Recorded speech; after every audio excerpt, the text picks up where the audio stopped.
Thank you so much. And let me just tell you what a pleasure it is to be here tonight to share with you the work of the Independent Youth Services Foundation, where our hallmark program component is a boys to men, a male mentoring model. I'm going to break protocol if I may. I see in the audience a young man who works very closely with me day in and day out. Brandon, would you come and stand with me, please? Brent,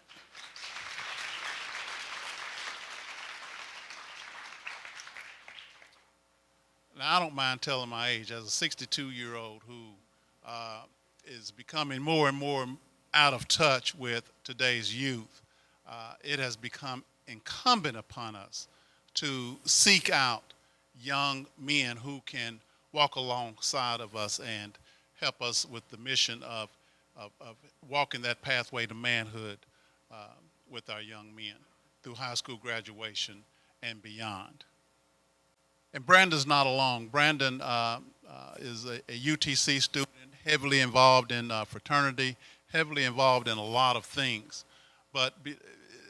I would be remiss if I didn't back up a little bit and introduce myself as Book McCray. Many of you all know me as a former teacher, coach, principal, and founder and director of the Independent Youth Services Foundation.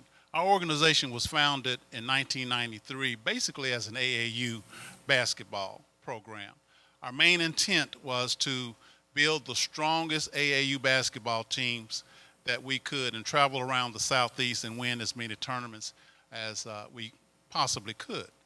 But we found out early on that we were missing an opportunity.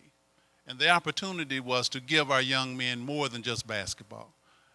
The opportunity was to give them extended information on what it would mean to have a positive life 40 years after you finish playing basketball.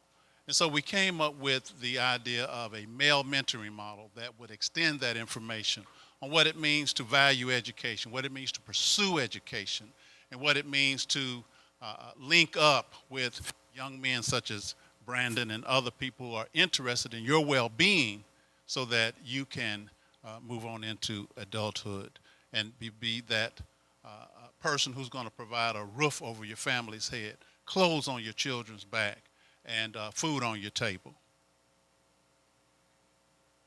Now, this is just a snapshot of the young men that we serve day in and day out. Our service model begins typically the week of Labor Day, and we go hard and heavy through the third week in July, ending with a Boys to Men summer camp. And our strategy to address youth violence is to gather young men, and we work primarily in the schools and in the community at large, gather young men together across their neighborhoods and provide them with opportunities to link up with young people who look like them, young people who don't look like them, young people who come from many different sides of their community. And we have latched on to this model called social and emotional learning. Just very briefly, social and emotional learning deals with self-awareness, self-management, social awareness, social management. And it's just basically tapping into your thinking skills, how you can become a planner, how you can become a thinker. That brain is the most powerful tool that those young people have in their toolkit. So why not teach them how to use that brain to become successful in school and out of school? Just to give you an idea of some of the things that we do with young men, we work with them on setting goals. Right now, every young man in our program, they got their progress report September the 9th. They were where they are. Their grade average was what it was. If it was an 82 average, then the goal then became to increase that average by 5 points. And they have volunteers, mentors that are working with them day in and day out on how to best do that. Need help in math? We've got young men who will work with you on math. Some of our constraints, staff capacity. Our covenant with our young men and our families is to walk that pathway to manhood with you through high school graduation and beyond, so that you will have a plan for life after high school. So it takes a lot of us to do that. Being a grassroots organization, we have a very small budget. Trouble with consistency, of the retention level of our young men from the beginning of the program to the end of the program is difficult to maintain.